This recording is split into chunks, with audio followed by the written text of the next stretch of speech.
Çdo ditë lojën e zhvillojnë rreth kësaj grope. Fëmijët e fshatit Stanov si poshtëm të vushtrisë, kohë pas kohe edhe freskohen te ky burim, që furnizon me ujë të pishëm edhe banorët e 16 fshatrave përreth. Çdo ditë na vina me shoqja dhe me shok që të me lutë që uje.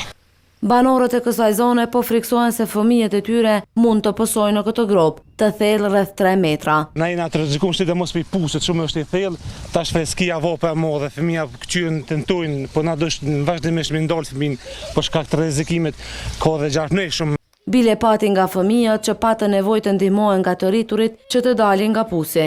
Unë e morë këtë me lu me shuk, edhe unë ka rshit koma, edhe orë qyfsha, unë ka kop shpejt. Banorët nuk duan që fëmijët e tyre të kenë fatin e njëjtë me të Florentinës e Florentit, që humbën jetën një javë më parë në një grop në Kolovic të Prishtinës. Si kanë dëra janë gjorë janë Kolovic, ka shku menja për dhe shahajt, po më vjen morë me shkue, sa su bo vërë me bo diçka ma miru.